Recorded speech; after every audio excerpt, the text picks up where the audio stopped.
Let's start off with a question. Do you consider yourself to be a feminist? Remember your answer.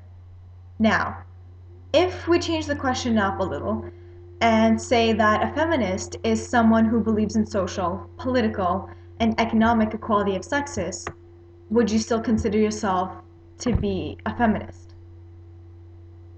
If you're like most people, then your answer won't be the same for both answers. In CBC's nationwide random sample of 1,150 US adults, 65% of women and 58% of men saw themselves as feminists when given the definition, yet 24% of women and 14% of men only considered themselves to be feminist when the definition wasn't given.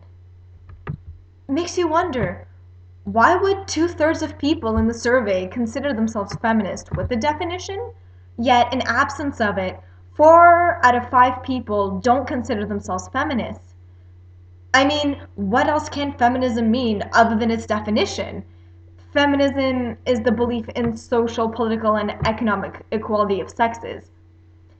Somehow, this definition has become greatly distorted in and by society.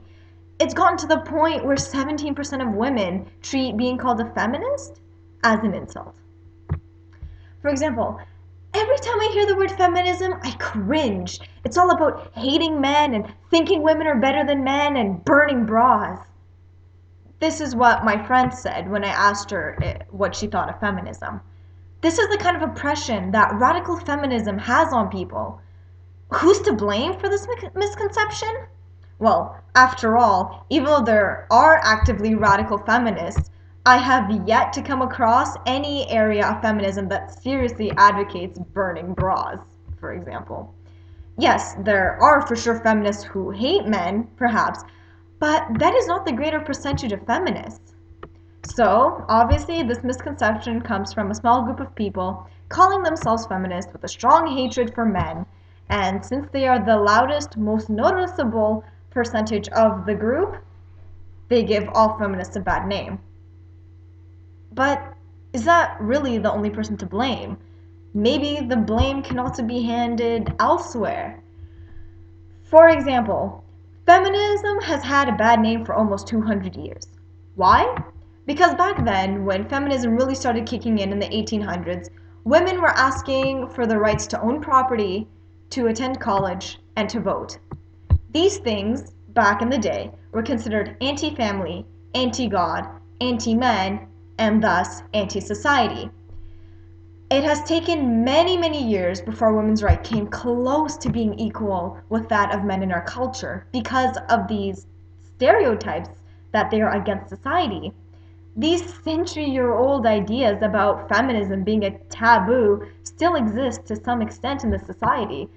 Obviously, you can see that if people are more willing to believe that feminists are women who hate men, because that better fits the idea that feminism is taboo rather than believing in true feminism, which is all about equality, which goes against that century-old idea.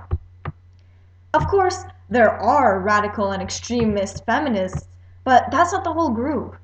If people are to truly understand what feminism is, it's not just the radical feminists who go off burning bras and like saying men are slaves who aren't good for anything but reproduction. It's not just them who needs to tone it down. It's also society as a whole that needs to change. People need to embrace the idea of true feminism that is about equality, not females being better than males, and go against that opinion that's been around for centuries. It's an old idea.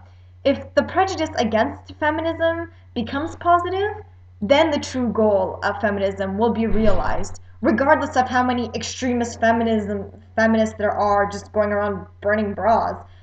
When society in the Western world decides to give true feminism a chance, then gender equality will be just around the corner.